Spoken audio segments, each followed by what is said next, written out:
This is a new voice for a new Scotland. IndyLife.radio.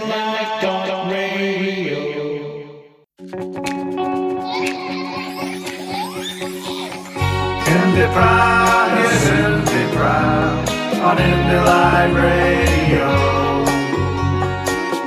IndyPram, yes, IndyPram on IndyLife Radio. Welcome to the IndyPram Podcast on IndyLive.radio, and this week my special guest is Jason Michael McCann, also known as Jeggett. Hello, Jason.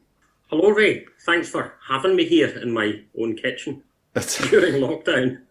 It's a pleasure. Lockdown's been a good experience for getting communication continuing for independence.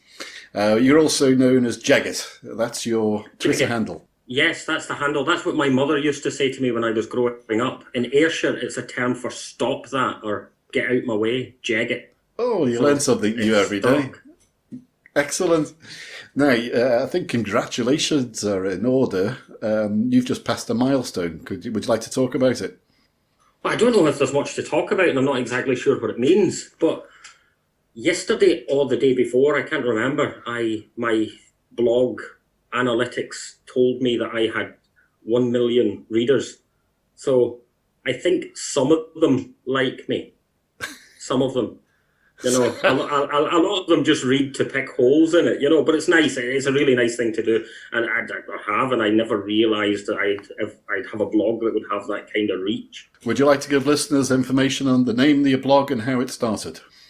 Oh, some history. Well, I started blogging as the Butterfly Rebellion originally, which was had always meant to be an anonymous blog, contributed to by a number of authors, but as the campaign continued, the other authors sort of fell away by the wayside, and I ended up holding the Butterfly Rebellion alone for a while and thought that was a little disingenuous because people wanted to know who was behind it, and there was a great effort by unionists to expose the, maybe mastermind is a bit of a stretch, but trying to expose who was behind this Butterfly Rebellion, and eventually I just decided to out myself, and then came away from the Butterfly Rebellion, parked that blog and started blogging pro-independence material on my own pre-existing blog, the Random Public Journal.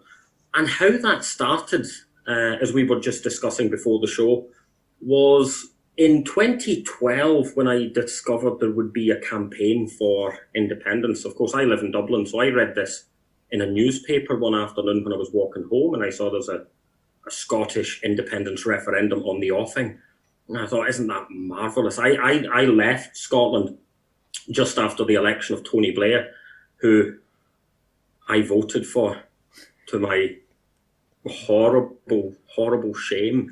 So I thought, I've got to make up for that. I've got to restore the karma single-handed. I sent an email to the Scottish government asking them how I could get a postal vote from Dublin to Scotland for the independence referendum, and they wrote me a very nice email back saying, no, go away, unless you live here, you're not entitled to a say, which is fair enough. I think only those people who live in a country really should have a say in how it runs. But being someone who really believes in independence and believes that Scotland should be independent, I decided, well, if I'm not allowed to have a vote, then I can do my best to have one or two other people vote yes on my behalf and maybe change a few minds. So I started blogging, and it was going nowhere, no one knew who I was, and over time it sort of built up and snowballed, and it sort of became a thing, and I've become an addict. I just haven't been able to stop. So, that's the accidental history of, a blog, and it was only when I came to Scotland on, this is a very queer story. It was a few years ago. I came to Glasgow and I was going to interview Paul Kavanagh, the wee ginger dog, and I was heading out to his house with Kevin. In fact, Kevin will remember the story. And when I arrived into Buchanan Street bus station, I dropped outside, went to the Starbucks and sat and had a coffee. And this young couple, maybe only in their 20s, were staring in the window right at me. And, you know, it was very awkward, and eventually I sort of waved, and the guy's face beamed, and he stepped into the shop and he said, I'm very, very apologetic, but can I have a selfie with you? And I was completely dumbfounded. I'm like, you don't even know who I am. And then he said, you're Jagged, aren't you? Wow. And it was only at that moment I realised that there was a kind of weird kind of celebrity status applied to what I only at that point learned was now being called indie bloggers, and I had managed to become one of them in my face. I thought, how utterly unreal, because I'm so used to walking around Dublin where no one knows me. Yeah. And I'm really glad of that now. So yeah, that's the strange history, and people will quite often ask, how do I get into blogging? How do I do this? Now, the only answer is, set up a blog and start writing. And if it's any use at all, and it doesn't need to be good stuff, it just needs to be interesting or in some way informed, and there'll be a readership for it. So that's my potted history of Jagged and the Random Public Journal. Great. So do you know how many actual blogs you've written up to date? Have you counted? Oh, well, 20, what? Would be mid-2013 until now. So that's about 7 years. I write about 5 a week, and they're all between 1,500 and 2,000 words long. Someone can do the maths out there. Yeah. I don't know, but yeah, we're talking with. I have spilt a lot of ink, and I can't believe that there's anyone reads it. Yeah. Right? Well, there you go. Why anyone would read it? But yeah, no, there has been a lot of writing going on. Well, and yeah, I'm not the only one. There are people do a lot more. Yeah. Within Indie Live Radio, obviously, we're trying to build up, and we have been very successful during lockdown in building up more shows, more presenters, more people doing either podcasts or music programs or chat programs. And we're always striving to get more. What would you say to encourage more people within the independence movement to actually do the same as yourself? Quite simply, just do it. And I don't mean to coin a slogan from a sports company, but I'm a great believer in the best way to get any job done is just start doing it. It wasn't that long ago I was speaking to Sarah Mackey, who is a great artist, and she does a lot of the sort of music and mashup, has been quite inspiring in what she's done. And I remember having a conversation with her online a while ago, and she was saying that she suffered from a great deal of sort of imposter syndrome, that she had this huge following on social media. People were talking about her, and people were asking things and expecting things of her, which I suppose we all find online when you get to a certain threshold of followers or notoriety or fame. And how she described that imposter syndrome, I felt was quite important, because when you realise other people are looking to you for, guidance or information or nuggets of wisdom, or maybe in my case, just that today might be the day I'll say something that makes sense, you feel like you haven't earned any of this, because ultimately I'm just a guy sitting at a table in my house just tapping a keyboard. I'm the ultimate keyboard warrior, a neckbeard, overweight, and pumping computer keys. But what that translates to other people is some level of inspiration. And you do feel like you haven't earned it. But we have to step out of ourselves and see, well, how do other people see this, and how much do other people feel they need this? And some people get a great deal from it. So you have to just pass the pain barrier of feeling like an imposter, like you don't deserve it, and just keep doing it. It takes a certain amount of audacity, but once you've done that and you can do it, keep doing it. There's no magic formula for blogging or creating music or any kind of creative art. There is no. I mean, if it was something you could learn, by rote, or we'd all be doing it. I think the key ingredient is just some level of courage. Just do it.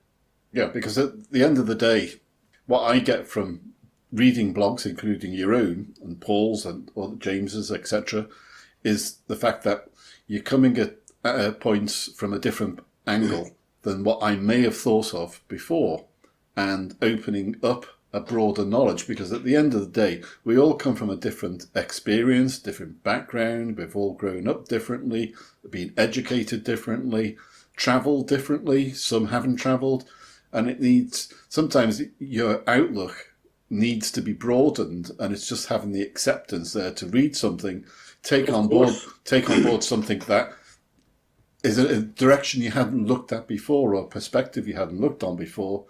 Well, absolutely, of course. This was one of my great, well, I don't know if it was a criticism, but it was one of my greatest frustrations about the 2014 campaign, is that this was at the very beginning of this incredible adventure, which we all thought would be over on the 19th of September 2014. We thought we could all go back to our own, normal lives. And then the 19th of September happened.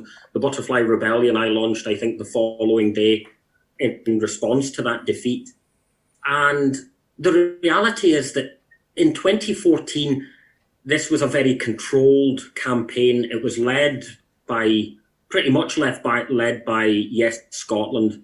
It was incredibly university educated with the National Collective, and it was all very polished, and it was great for that campaign. It was absolutely beautiful for that campaign. But then in the aftermath, I realised, God, it didn't really worry about my concerns as, coming from a working class housing estate in Kilmarnock. It was nice, it was colourful, but the accents were, they weren't BBC English accents, but they were very polished, educated Scottish accents. And not that that's a bad thing, but it did only represent one part of the country. And then as the adventure unfolded and all of these blogs exploded into glorious light, following the example of Stuart Campbell and Wee Ginger Doug, and other people wanted to get in on it, you quickly realise that this is about a national discussion. And we're talking about a nation of millions of people, and we're not all Bella Caledonia. We're not all national collective. Some of us actually deeply and profoundly disagree with that. Our lives experiences are so different to those, particular experiences of being Scottish, whether you are, an English Scot or a minority Scot or, an Irish Scot or we're coming at this from so many different places. And as the entire blog and the video diaries and the vlogs and all sort of came to life, and as all of us started doing was consuming all of them. And I realised that, you absolutely need a plethora of this material to understand that this is a national discourse. That there is absolutely no way. Now, don't get me wrong, my ego is big enough to think that, geez, I would love the Random Public Journal to be Scotland's definitive blog. I think everyone at some stage thinks that of themselves, but it can't possibly be, because not everyone grew up in Kilmarnock, not everyone went off to Dublin to work in their mid-20s and made a life there but still felt connected to home. Some people stayed in Scotland, some people went to university or didn't go to university, some people ended up in, relationships or industrial careers. And their voices are all the voices of Scotland and will speak to their communities. And if this is going to help activists knocking doors, then you need to have a very broad understanding. There was recently an American politician who I can't remember right now, had said that it was a criticism of Donald Trump, who of course doesn't read, famously a president who doesn't read. And his criticism was, the one qualification to be president should be that you read and read and read, because you cannot lead a nation, you cannot speak to a nation because you're out of your own experience. It's just so limited. And this is what we get from reading books, that I can enter into the world of fantasy, like Lord of the Rings, by reading books, or zombie fiction, or true life stories, people's memoirs, can take us into places and give us a language and a framework for understanding. And that's what this sort of exchange of artistic production in Scotland is doing. Me as one person can begin to understand, possibly for the first time in the history of Scotland, as for the first time in the history of Scotland's understanding of a nation, that one little person sitting anywhere in the world can begin to get such a great insight into the complexity of a nation from reading all of these and hearing all of these different voices. Absolutely. This is an incredible tool at our disposal. Yeah, because I think there's so many people within the Yes movement who've become so learned, shall we say, in aspects of the country standing, what the social needs, the financial needs, the financial capability, the strength of the country. So many people, I think, have been inspired. And that's why I feel next time when we do get the chance, wherever method it comes, it will be successful. But in relation to that, how do you feel the shape of the independence movement is now and going forward? Well, you see, you gave me the little pep talk here before. I'm going to grass on you to all your listeners. You gave me the little pep talk that this was all to be about encouragement, and I'm not that kind of dog, really. Well, first of all, I'll say the negative and begin that negative by saying that this is actually a positive. Right now, from my point of view, from where I see things, I don't think the shape of the independence movement is great. That's me being perfectly blunt about it. It is quite fractionalised. Well, I don't mind I don't mind. See, I hate this dismissal of argument and fractions as divisiveness. I think that is integral to a democracy. I wasn't actually meaning that, Jason. I was meaning in relation to the likes of Scottish Independence Confederation, the Scottish Independence Fund, the Yes movement, I know this is something that Leslie Riddick has spoken about. There's the whole Yes movement is fractionalised. It needs to come together. Oh yes. Well, that's what I'm talking about. I'm talking about the grassroots and the what I would call the professional elected leadership as well. I think the division and the fraction is very important for democracy because all social movements will go through periods of storming and forming, especially in times of, here's a great word that we've all learned recently, furlough. In times of furlough, we have the troops sitting in the trenches. No one's taking pot shots at them. They're getting bored. They're getting stir crazy. We have to forget this idea that there is a politics of independence. There's not. There are politics of independence. The independence that I dearly want for Scotland isn't the same independence that everyone else wants. They would see that as their ideal nightmare, and no doubt some of them would prefer to stay with Westminster rather than have my view of an independent Scotland. And the same I'd have to say about other people's views of independence. So in times of furlough, people are going to reflect on their particular independence. And as we've just acknowledged in this discussion, people for the first time in their lives have become politicised and have begun to think about politics in a way that they just felt that it was just, a movement and it was a happy celebration and a day to vote. And now over 6 years of, storming and forming, we've realised that the process, the journey to independence is one of deep reflection. And it's absolutely natural that we would have fractions and fallouts. And having seen this in a few political campaigns, particularly here in Ireland, we've seen some wonderful campaigns in the past decade. And what I always manage to see is that the storming and forming continues up until the crescendo.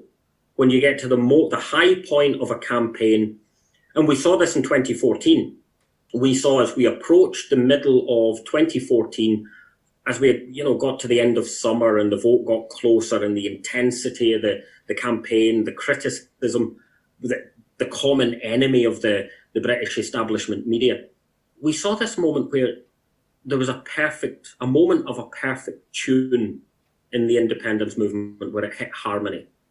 And that's the moment where I think we all felt tearful. That we were watching nighttime marches with people lights, the lights on their mobiles and these wonderful expressions of togetherness. Yep. And there was a great sense of frustration after the defeat when that began to break up. And as I said in the Butterfly Rebellion at the time, well, that's to be expected. the unity that everyone this mythical unity that people keep talking about and telling us, like the scolding auntie that we have to be unified. No, we don't. We need to be ourselves. We need to understand our own politics and our own factions. And we need to know how that leads us as individuals and as separate groups and tribes, I suppose. We find our tribes. We have to understand how those paths lead us to that moment of harmony. And that will only come when we're in a campaign. In the crucible of a campaign, as we're approaching the high point, it's almost liturgical, it's musical. But we get to this moment where we're beating them, or, we're wrapped up in the energy of a true political campaign. That all of a sudden the socialists disappear. The libertarians disappear. We all merge into the crowd, and that's where we become a true force. That's where we build, that's where we understand our momentum and force. In a time like this, I don't have an issue with division, and I don't think it's helpful to talk about division in that sort of pejorative way. I think what we're looking at here is just a real life democracy that, quite simply put, my independence isn't everyone's independence. And it would be an incredible arrogance for me to assume that I could impose that on people. All I can do is persuade them with what I produce and what I write.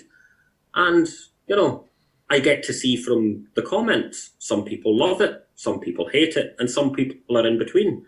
You can convince all of the people some of the time, or something like that. Yeah, I know what some you of mean. the people not of the time. So, I butchered probably a very good quote, but this is the reality of real politics. Right. Well, having seen through 2014 and how that referendum was conducted, how would you see a difference next time round? What I would like to see is a far less apologetic campaign. The last campaign was very stage managed. Most of the independence movement was recruited from people who had never been politically active, and in a sense it became messianic or almost religious. The Yes Scotland campaign and the Yes badges, all very beautiful, aesthetically wonderful, but it took on a sort of cultic meaning that has survived. And I think that tends towards something dangerous, that it lacks nuance, that it becomes doctrinal. And as we've discovered, as I've discovered blogging, that if you break any of those unwritten rules of Yes Scotland or this togetherness, you become a heretic, and this is dangerous. It leads to a crazy kind of Trumpism, a populism that we do, or a populism we don't want, really, frankly. And since then, I think we've learned a great deal of the nuances of political campaigns, the fulfillments and the incredible frustrations and the pains of getting to where we're going. So certainly in the next campaign, I would like to see us far less naive, and to enter this debate knowing full well the nature of, to give some of your listeners a background, I'm a Sinn Féin activist. I'm a Scottish/Irish Republican in Dublin. So Sinn Féin's history of campaigning in the north of Ireland against British rule in the north of Ireland comes out of the background of a horrible, horrible, violent struggle and a military occupation. The mask was off of Britain in the north of Ireland by the late 1950s. That we had hunger strikers and Margaret Thatcher allowing people to starve to death whilst just lying on television. And the Irish Republican activists understood this. So this is where I came into Scottish politics. And I came into Scottish politics writing about this in 2014 and was instantly told, oh, shut your mouth, don't bring Irish politics into this, because somehow Scotland's special. We all know that Scotland is a special, unique place where Britain will not tell us lies. It will treat us as grown-up, mature adults. And then when I saw these protests outside of Pacific Quay in the BBC, I have to admit I laughed. I found it, I shouldn't have. That points to my unforgiving nature at times, but I did laugh. I enjoyed them. I was there. Well, I mean, my view was I was looking at that saying, I told you. You're so surprised that the BBC is lying to you. Mm-hmm. You know, you're shocked. Oh my God, the BBC told me a lie. From an Irish perspective, I'd be shocked if it told you the truth. That would be, if the BBC told you a moment of truth, I would, you know, this is why the presenter Maitland impressed me so much when she decided to have a moment of truth, you know, when discussing Brexit recently. And this is it, but it's losing that naivety. Now that we're going into that, we know the nature of our opponent. Our opponent is a liar, a manipulator, is a serial killer. And I know some people don't like that language, but, you know, the British Empire has killed more people than the Holocaust. More people have died in the history of the British Empire than the Nazis gassed and incinerated. This is just a truth. And if we like to think, well, that was India or that was Africa, well, that's a deeply racist thought. That is a deeply racist thought, and it's misguided because they did it in Ireland. They did it to white, English-speaking British passport holders. They were shooting in the street in Ballymurphy. The British Army went door to door shooting people. Predates me a bit, but one of my own colleagues, the priest in Ballymurphy, was shot by a sniper, deliberately shot by a sniper, so that when his parishioners came to his help, they could be shot. Now, that happened, and it wasn't reported by the BBC. And then it happened again on Bloody Sunday. And it took 30 years for the British government to finally acknowledge that this was a massacre, that the population was unarmed, and they were shot for sport by the British paratroop regiment to teach these dirty Catholics a lesson. And I look at Scotland telling me this won't happen here, and I'm thinking, oh, God, I hope it doesn't happen here. And if we can gain our independence democratically, then well done us, brilliant. Let's not accelerate things to violence. Yeah, because we're just even this week we're reading about the Mau Mau, over 100,000, at least over 100,000 killed in Kenya. I mean, the Kenyan Mau Mau massacre is a great example of this. That this was brutalized, racialized violence in order to terrorize. We can't forget that the term terrorism in its original form was used as something the state did. Now we've got used to this modern interpretation of terrorism as something, that people on the fringes of society come and do to states and to populations.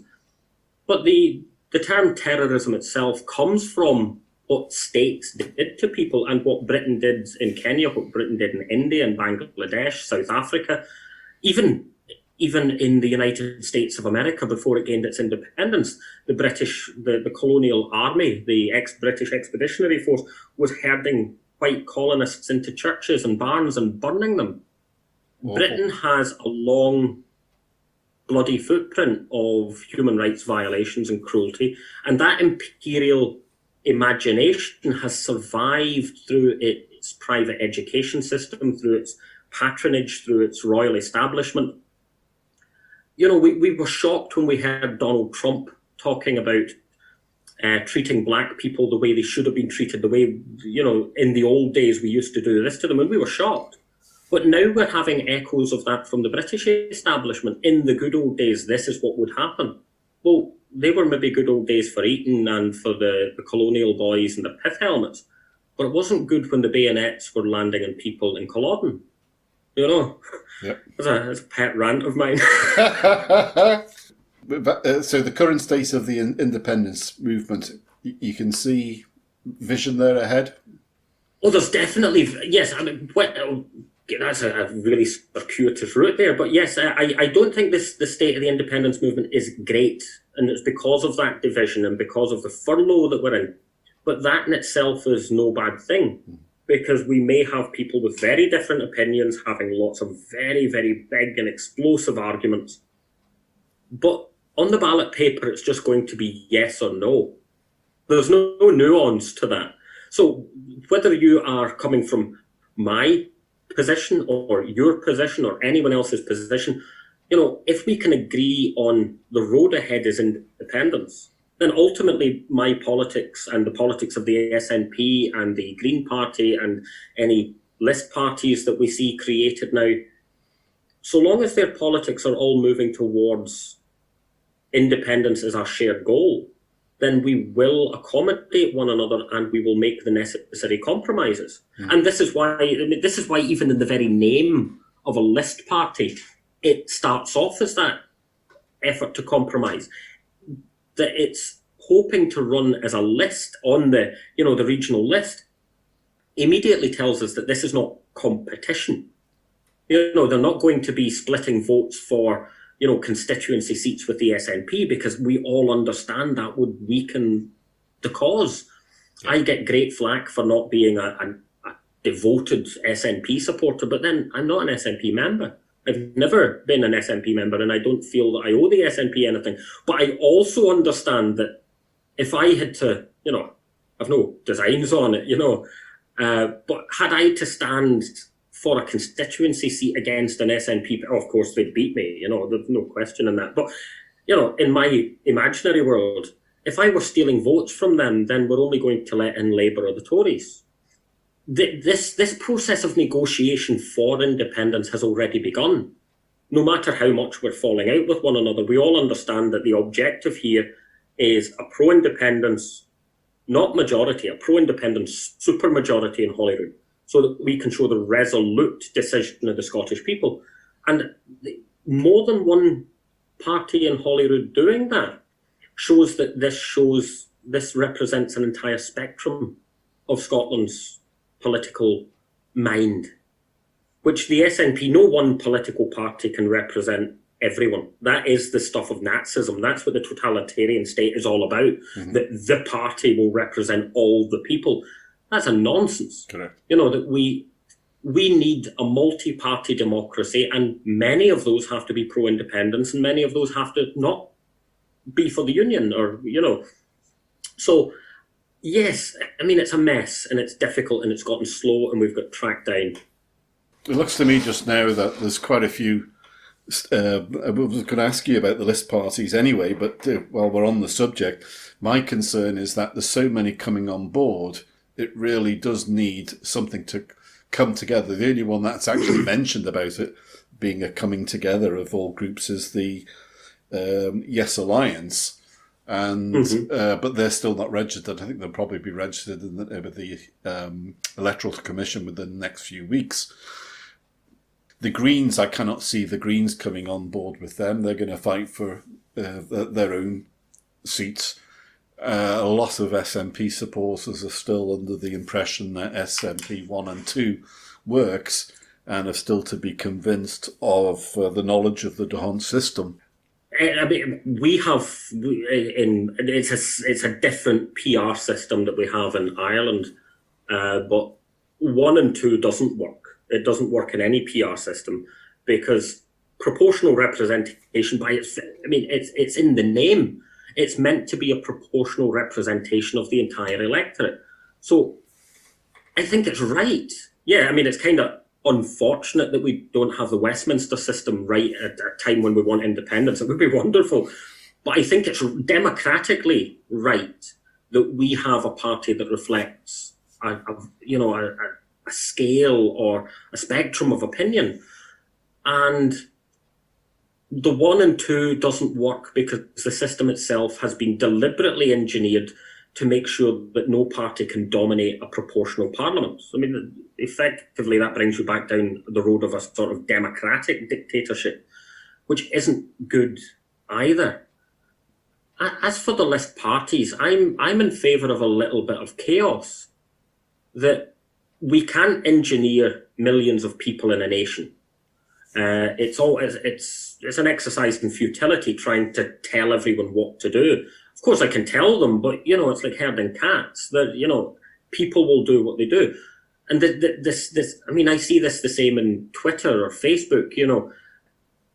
People will follow the sensible opinions. So let 10,000 list parties be created tomorrow, and to me that's a good thing.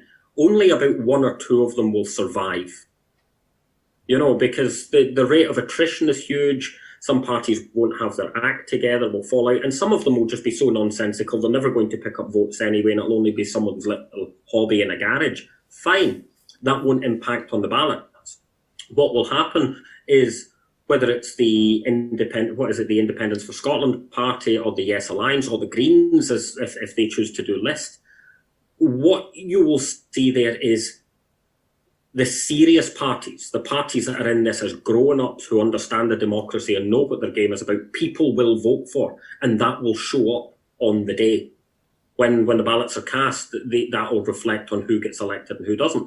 So, I mean, if 10,000 new parties come up, it's not going to really split the vote, because the SNP is going to, hopefully, and I think they will already, be well on their way to a majority just with constituency votes that the list isn't going to be picking off of anyway. So in the list party votes, it really doesn't matter who runs for that or what they do. We have to trust the electorate, and on social media we get to see humanity at its best and its worst, and mainly in its worst. I think by and large Scottish people are smart, and we have to trust them.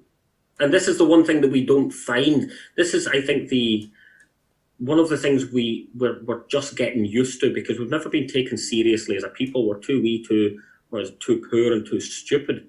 And colonially, we've sort of ingested this, and we believe that propaganda at a sort of deep psychological level. Now we are a little smarter, and we're saying that, well, no, we can make these mature decisions. We can make our own political decisions. So I'm all in favour of saying, look, we are a democracy, and for anything that I'm a committed Democrat. Just to say that I trust Scottish voters. They're not, we may find a lot of individual headbangers, and we may find a good few individual geniuses, but when they all vote together, they sort of find a common ground of reasonably sensible. Mm-hmm. Well, our vehicle for getting there is obviously the SNP, and as you say, it looks at the present time with the polls that they're going to make a outstanding that's beyond doubt. So how do you feel about the current state of the SNP? I honestly think what we're seeing in the SNP is, I wrote about this quite recently as well, is we're seeing a different SNP from what a lot of new members joined to be part of. They joined to be part of the Yes Scotland pro-independence campaign under Alex Salmond. Nicola Sturgeon's SNP has shown itself not to be that. And I think quite rightly, George Caravan and myself both published a blog on the exact same day, almost on the exact same subject, saying that the SNP is not quite the left-wing party a lot of people thought it was, but then it never had been. It had accommodated itself and appealed to the left for the sake of an independence vote. And a lot of us people on the left felt that this would be our new home. But as George Caravan quite expertly outlined, is that, it hasn't engaged with the grassroots movement. It hasn't engaged with the left. It's been a little bit of lip service and a few sort of nice, rabble-rousing speeches when it comes to, election time to sort of rekindle the old support. Other than that, nothing. I mean, had it not been for all under one banner, there would not have been a single pro-independence event since 2014. And that's the sad reality here.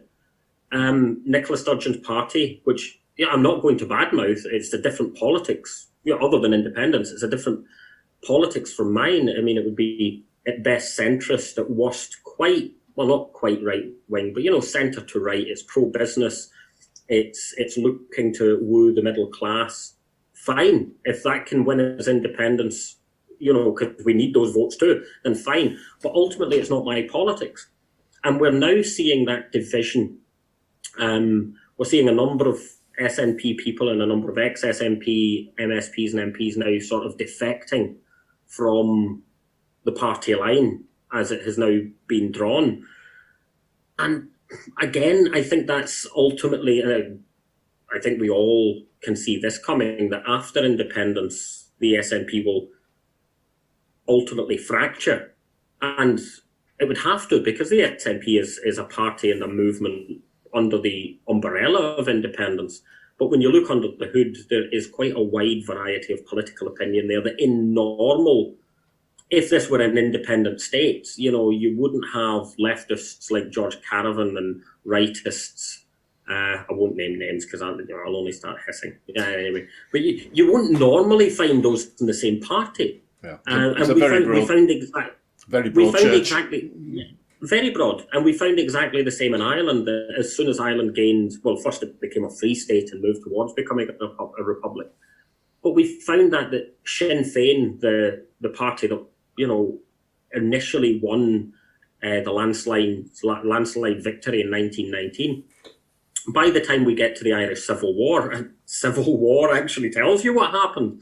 That party fractured and fractured and fractured because Sinn Féin was all about, the original 1919 Sinn Féin was all about independence. But once that independence had been won, then that original Sinn Féin had no reason to exist because, you had all the political spectrum inside. And they realised quite quickly they didn't like one another, and what happened. So, without the Civil War, I'm not saying we should just have a Civil War for the sake of it, hashtag SNP Civil War. But you'll find that after independence, or possibly even before, or as we get closer to independence, as we're seeing as fractures within that umbrella, again, that's natural. And that's up to good leadership. And for all I'm criticised for being critical of the SNP, I do think Nicola Sturgeon is an incredibly capable leader. She's a fantastic politician. She's a great statesperson. And I can say that and still disagree with her politics. So I think she's more than capable of navigating those difficulties. Mm-hmm. But they're perfectly normal to the type of politics that Scotland is now facing. Yeah. A lot of people were disappointed within the Yes movement. You mentioned yourself of a lack of connection with the Yes movement. They've not appeared at, Nicola hasn't appeared at any marches or rallies, rather. Quite a few MPs and MSPs have. But there was a lot of people disappointed last week, as you probably read in the media, regarding, it's referred to as a border protest. I wouldn't call it a protest. I prefer border clash. Yeah. Border clash sounds better. I would say a border welcoming party. But a lot of people, including myself, was actually disappointed with the labelling, especially of the word racist. My answer to them, in fact, directly, is you had two English Scots there. Why on earth didn't you have an English Scots for Yes badge or poster? That would have killed any argument regarding the racism point of view. In fact, it's still bad. It's still atrocious that Joanna Cherry, Pete Wishes, and Humza Yousaf. Humza Yousaf. We could go through the list. Pete Wishart, Gillian Martin. None of them have yet apologised. No. And I think you have to apologise for this. This isn't the kind of thing you can just quietly backtrack on, say nice platitudes. They described this as racist. The First Minister then backed that up by saying she agreed with those words, and that was catastrophic. And we need to see this. We need to see what happened in the full context of when it happened. It happened in the context of a global pandemic in which human beings are dying. And I personally in Dublin have been on the front line of that. I have witnessed people die of COVID-19. I have seen what it's doing to families. I've seen what it does inside the low pressure zone in an emergency department in a hospital.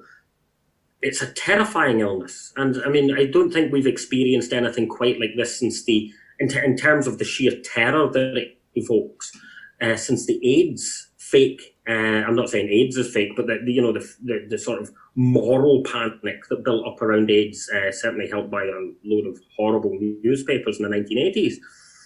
But it did create real fear, and COVID-19 creates real fear. We saw pictures from Iran and New York of mass graves. Funny that we haven't seen those from England, and England has lost perhaps 60 to 70,000 people. But those pictures have been carefully not happened. We've seen mass graves in New York and Staten Island. We saw mass graves in Iran. We saw pictures of churches in Italy where the pews had been moved out to make rooms for row upon rows of coffins. If We don't want that in our country, and that is not an anti-English statement. And I mean, I don't see. I mean, I'll say right now, I am not a nationalist. I have always said I am not a nationalist. I'm a socialist of the John Maclean school, who would say that as a nationalist, Scotland has to be an independent republic. In order to gain its republic, it needs to be independent, because we'll never do that under the British monarchic system. So, you know, I'm not going to be tainted with this Anglophobia by looking over the border and seeing different classes of human beings. No, I see my brothers and sisters south of that border, but I have no political ability to protect them. And their Prime Minister is a... Stop, I'm not allowed to swear.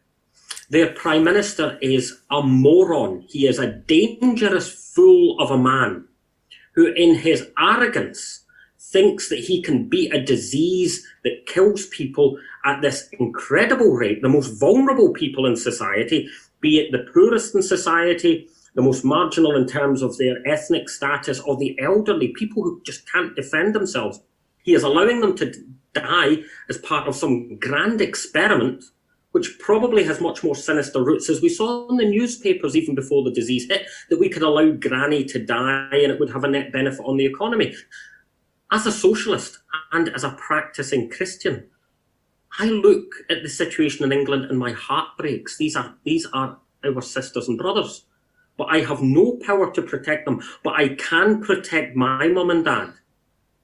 And I can protect my mum and dad at that border. And that, Nicola Sturgeon, if you are listening, that border should have been shut in March. And if you don't think it is, you're a fool. That border should have been shut. And it should have been shut in the exact same way that Wales has shut their border. It doesn't need to be barricades. All it needs to be is the police saying, "Are you coming here?" essentially. In fact, that border should be replicated in every county in England. They were doing not just national boundaries. Yeah, Jason, they were doing it in not just Wales, but they were doing it in Cumbria. And I thought, why are we getting so upset? I think you used a very good word within one of your blogs. Was it perspective? It's the whole perspective. Why are we feeling so bad that it's hard for us to stop guide people against coming across the border just now? Well, temporarily. I get angry about this because I felt that fear. You know, I've had 2 tests for COVID-19. I've seen one of my own colleagues in intensive care, a man just about my own age, thankfully now recovered. The last spate of deaths in Dublin were of people in their 30s and 40s. So this isn't a disease that, okay, it's just killing the unimportant elderly. No. The elderly were ever unimportant. I did a film with a young film director. She was in her late 20s. She's now no longer with us. Yeah. Thanks to COVID. Yeah. So it's not just the elderly. This is the reality of the fear. And when you have those people standing on the border and their sign made it perfectly clear, keep Scotland COVID-19 free. In fact, Nicola had actually mentioned the word staycation a day or 2 before. Yes. You know. Now, when I saw that banner, I was entirely with them, because I understand if you wish to be traipsing into not just my country, but if you wish to be traipsing from Glasgow into Ayrshire, then I'm against you coming. I'm all for the Ayrshire independence movement and shutting my border and being anti-Glaswegian racist. Stay out of Ayrshire. You know, this is a disease that kills people. And as Nicola Sturgeon has said countless times in her daily briefings, that this is about public health.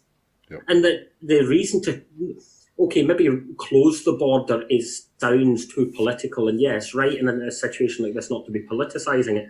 But for the sake of public health, we need to control, restrict and have restrictions on that border, because that's about saving human lives.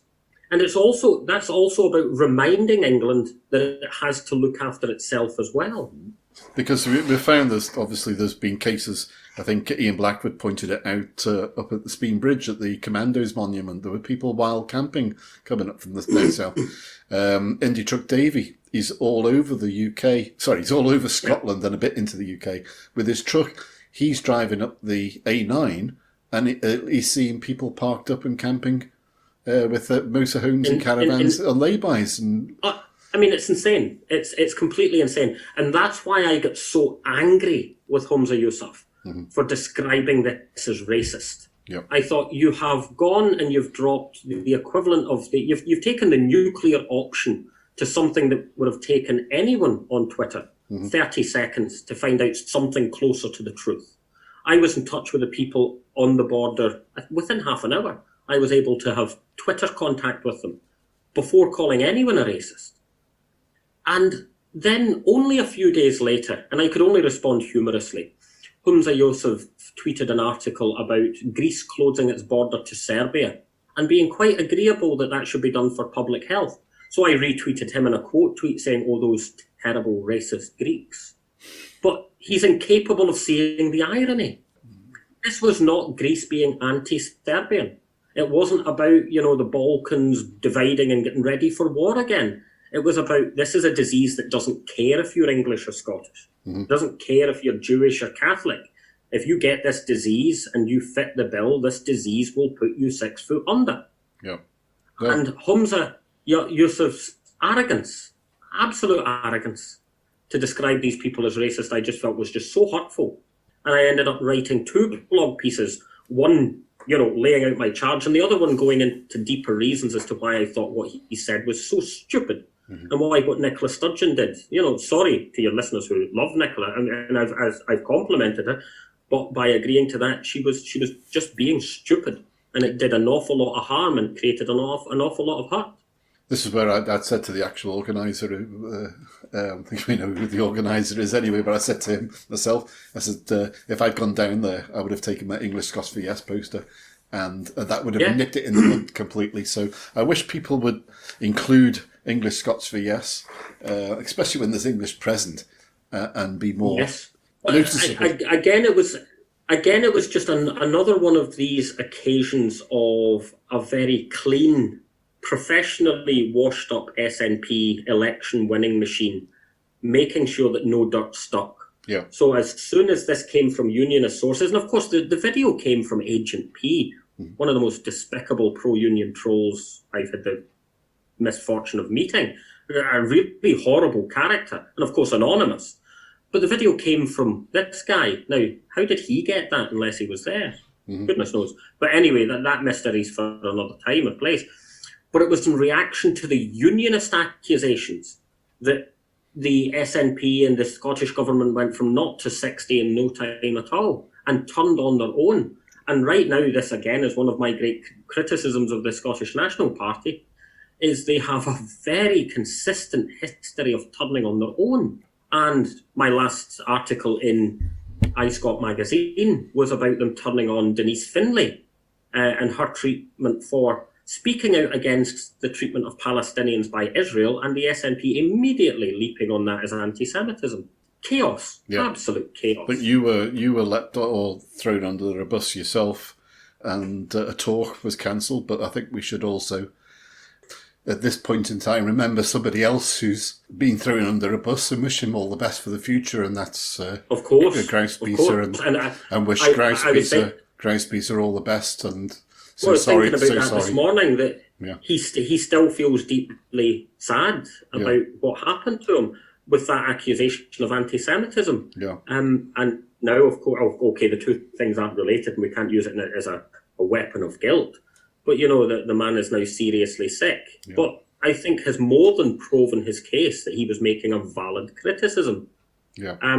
The same went for my case, that the SNP, I can say all I like. I mean, I know it's not a way that Sinn Féin would behave, but Sinn Féin has a different experience of dealing with unionism. But I think if it wants to win independence, and it wants to, the word you used, inspire, then it needs to inspire confidence, and it needs to allow me or someone like me to travel Scotland, to speak to people, to bang the drum, without fear of being chucked under the bus at the first suspicion. I've lectured on the Holocaust. I've done Holocaust education as an academic in Trinity College, and, taught this in secondary schools and in universities. I've peer-reviewed journals published, which I shared with the SNP and with the Scotsman newspaper at the time. What I had said in a very ancient blog post was that the State of Israel uses a fictive narrative of the Holocaust, a distorted narrative of the Holocaust that allows the State of Israel to blame Palestinians. That's not denying the Holocaust. Jews were murdered by Nazis, 6 million at the very least. You know, that this was possibly the greatest crime against humanity committed in European history, possibly world history. No one's denying that. But when that narrative is used by Benjamin Netanyahu in a slightly twisted form, connected by some conspiratorial route to the Mufti of Jerusalem, therefore all Palestinians should be ethnically cleansed, well, yeah, that's a nonsense version of the Holocaust that should be criticised by everyone. In fact, it should be criticised by Jewish survivors and the families of survivors because it belittles their pain and their suffering. But again, it's this fear of any dirt, this fear of any political weapon against them that they will, you know, and I mean, yeah, I was deeply annoyed that it happened to me. Grousebeater was very upset that it happened to him. Denise, the same. I suppose we don't matter. We sort of fringe figures if we're even members of the SNP at all, but they've done it to their own members. In fact, we can't forget they've done it to a former First Minister. This is part of it's a pattern of behaviour that does not inspire confidence and may actually in itself weaken their power at another independence referendum. Because will I stick my neck out, knowing full well I can take the full force of the British media and then turn for help from the SNP and they're sort of kicking dust saying, oh, we don't know him. Well, of course they won't. That's stupid. You know, you have to have allies, and if they're not going to protect their own, then they certainly won't protect me. Well, I don't know. I mean, it's not going anywhere nice. Uh-huh. Well, Jason, we're actually coming to the end of the time. So on behalf of all the listeners and from the team at IndyLive.radio, Jason, I'd love to have you on again. It's been a great chat. We've covered some... Thanks, Ray, for having me on. I hope your listeners aren't too traumatised. It'll be a hard experience, that one. I'm sure they'll have enjoyed everything that you've had to say and learn from it, and great to have your point of view. So with that, Jason, thank you very much indeed. Thanks, Ray. Thanks. Bye.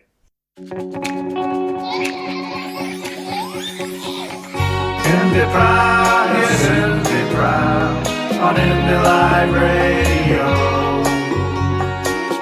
IndyPram, yes, IndyPram on IndyLive Radio.